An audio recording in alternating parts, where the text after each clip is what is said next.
range there, and it's always best to, of course, you know, we always say, you know, sell high, buy low.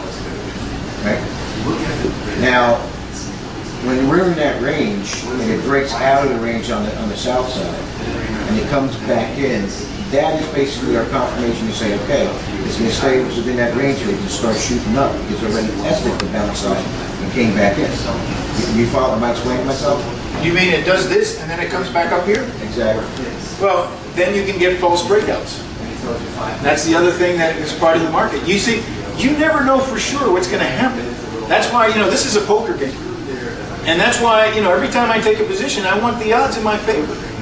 So that if it doesn't work, I'm not letting you take too much out of my hand. And you're going to take a little bit, but I ain't going to give you a whole lot. And that's the strategy that I use. You know, if I take this trade down here, I've got to let it come back up here, and I've got to let it do this. I've got to let it shoot through there, open and close above there, and then close. But if I go ahead and I say, all right, which is what happens, you hear us, we put mental stops. We have you guys do physical stops because you're not used to following rules. But what happens a lot is that's why breakouts occur. They'll come up here, they'll break through that. Let's say you have a stop up here at 71, okay? They'll go there, they'll take your stop, and then boom, they'll go back down, and the thing drops, you know, 60, you know, 80 points afterwards.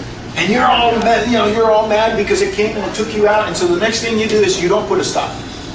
And then that's the time that it keeps going up and up and up, and you're waiting, and the next thing you know, you're 40, 50 points in the hole. Because you don't have a plan.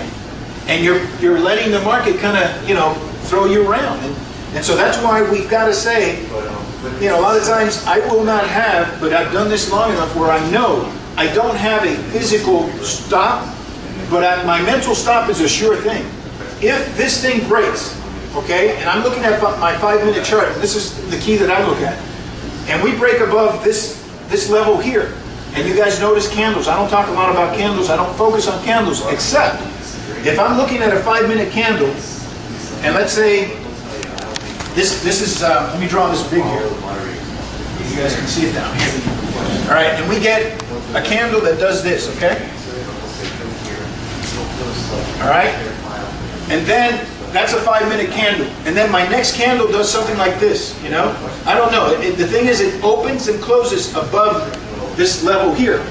I've already allowed it to test that range. It opened and closed. For all intents and purposes, this thing is going to keep going. Sometimes it may open and close, and then it might just come back down again. But for my taste, I've already allowed it to test.